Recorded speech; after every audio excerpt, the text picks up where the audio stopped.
Praise the lord. నిర్గమాకాండం 33వ అధ్యాయం 14వ వచనం. నా సన్నిధి నీకు తోడుగా వచ్చును, నేను నీకు విశ్రాంతి కలుగ చేసేదను. మోషే అనేటువంటి ప్రవక్త ప్రభు సన్నిధిలో ఎప్పుడు ప్రార్థిస్తూ ఉండేవాడు. దేవుని మీద ఒక చిన్న పిల్లవాడు ఆధారపడినట్లుగా ఆధారపడుతూ ఉండేవాడు. దేవుడు గొప్ప బాధ్యతను మన మోషేకి అప్పగించినప్పుడు, మోషే నేను చాలా గొప్పవాడిని కాబట్టి, నేను చాలా తెలివైనవాడిని కాబట్టి దేవుడు నన్ను ఎన్నుకున్నాడు అని అనుకోలేదు. వాస్తవానికి అపోస్తుల కార్యం 7:22లో కూడా మోషే సకల విద్యలలోనూ ప్రవీణుడని, మాటలలోనూ కార్యముల్లో కూడా గొప్ప నేర్పరితనం కలిగిన వాడని, అతను మించినవాడు ఎవరూ లేరనే విషయాన్ని మనం చూస్తాం. లోకపరంగా భౌతికంగా అతడు చాలా ఉన్నతమైనటువంటి హోదా కలిగిన వాడు అయినప్పటికీ ప్రభు తనకి బాధ్యత అప్పగించినప్పుడు, ప్రభు సేవలో తను ఉన్నప్పుడు 6 లక్షల కాల్బలం కలిగిన ఇశ్రాయేల్ ప్రజల్ని తనకి దేవుడు అప్పగించి వీరిని నడిపించాలయ్యా నువ్వు చెప్పినప్పుడు, ఇక్కడ అతడు ఏమని ప్రార్థన చేస్తూ ఉంటాడంటే, నీవు లేకుండా నేనేమీ చేయలేనయ్యా, నీ సన్నిధి నాకు కావాలి, నీ కటాక్షం నా మీద చూపించయ్యా, నీవు నాకు సహాయం చేయకపోతే ఒక్క అడుగు కూడా నేను వేయలేనయ్యా అంటూ ప్రభు మీద ఆధారపడతాడు. ఎంత చక్కని ప్రార్థన చేస్తాడంటే, నీ మార్గం నాకు చూపించయ్యా, నాకు తెలియదయ్యా, వీళ్ళతో ఎలా మాట్లాడాలో తెలియదు, వీళ్ళని ఎలా నడిపించాలో తెలియదు, నేను ఎలా అద్దరికి చేర్చాలో నాకు తెలియదు, నువ్వే నాకు జ్ఞానం ఇవ్వాలి, మీరే నాకు సహాయం చేయాలి, మీరే నాకు నేను నడిపింపవ్వాలంటూ ప్రతి విషయంలో దేవుని మీద ఆధారపడేవాడు. నిజంగానే ఆ ఆధారపడమే మోషేను గొప్పవానిగా చేసింది.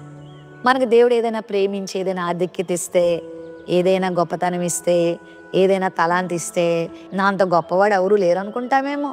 అంతేగాని మోషేలాగా నీ సన్నిధి మాతో రానియడలా, మమ్మల్ని ఎక్కడికి తోడుకొని పోవద్దు, మాతో ఏమీ చేయించొద్దు అని కనుక మనం ఆధారపడుతున్నామా? కొన్నిసార్లు మనకున్న జ్ఞానం మీద, మనకున్న తలాంతుల మీద, మనకున్న మంది బలం మీద, మనకున్నటువంటి ఈ మిడిమిడి జ్ఞానం మీద ఆధారపడిపోతూ మనం పనులు చేసుకుని వెళ్ళిపోతాం, దెబ్బలు తింటా ఉంటాం. ఉదయకాల సమయంలో ఈ ఆశ నీకుందా? నీ సన్నిధి నాకు కావాలయ్యా, నీ తోడు నాకు కావాలయ్యా నువ్వు ఆశపడితే ప్రభు నీకు ఈరోజు వాగ్దానాన్ని ఇస్తున్నారు. నా సన్నిధి నీకు తోడుగా వస్తుంది, నేను నీకు సమాధానాన్ని, నెమ్మదిని, విశ్రాంతిని అనుగ్రహిస్తాను. ఒక చిన్న చిన్న బాధ్యతల్ని, చిన్న చిన్న బరువుల్ని మోయడానికే మనం చాలా అలసిపోతూ ఉంటామే. మరి ఇంచుమించుగా 20 లక్షల జనాభాని కలిగినటువంటి ఇశ్రాయేలు ప్రజలు నడిపించడానికి ఎంత సహనం కావాలి, ఎంత ఓర్పు కావాలి, ఎంత జ్ఞానం కావాలి. నిజంగా మోషే హయాంలో ఇశ్రాయేల్ ప్రజల ప్రయాణాలన్నీ మనకు తెలుసు. దేవుడు వారి జీవితంలో చేసిన అద్భుతాలు మనకు తెలుసు. దేవుడు వారికి ఇచ్చిన సహాయం మనకు తెలుసు. కాబట్టి నీ జీవితంలో, నీ పనులలో, నీ ప్రయత్నములలో, నీ జీవిత యాత్రలో ప్రతి క్షణం దేవుని సహాయాన్ని అడుగు. దేవుని సన్నిధిని నీతో ఉండాలని కోరుకో.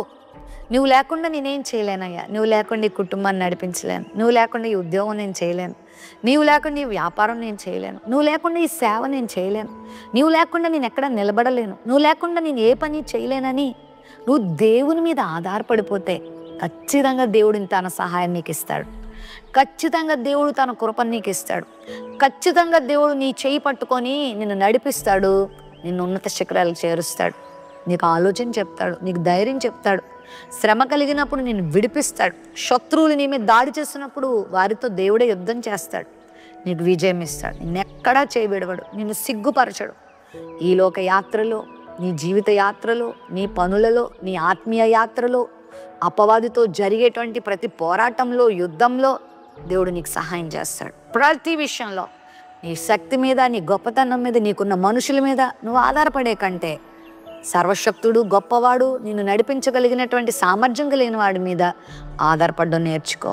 ప్రార్థన చేయడం నేర్చుకో, విశ్వసించడం నేర్చుకో, ఆయన చెప్పిన మాటకు లోబడ్డం నేర్చుకో. విధేయురాలుగా నువ్వు బ్రతకగలిగితే దేవుడు ఇదే వాగ్దానం నీకు ఇస్తున్నాడు. నా సన్నిధి నీకు తోడుగా వస్తుంది. ప్రభు సన్నిధి మనకుంటే మనకి ఏంటంటే కొదువా? ప్రభు సన్నిధి మన మీద ఉంటే, ప్రభు సన్నిధి మనకు తోడుగా ఉంటే మనకి ఏ కొరత లేదు, ఏ కొదువ లేదు, ఏ భయము లేదు. సమస్తం ఆయన చూసుకుంటారు. మన అవసరాలు ఆయన తీరుస్తారు, మన కొరతలు ఆయన తీరుస్తారు. మన నీతి బాధల్లో ఆయన తోడయండి ఆదరిస్తారు, విడిపిస్తారు, నడిపిస్తారు. మరి దేవుని సన్నిధి కావాలా?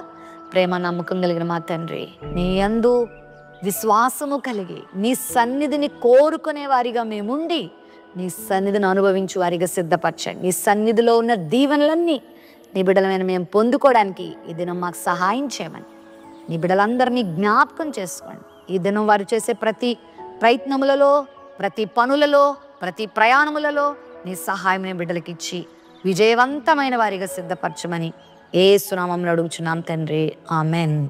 ఆమెన్.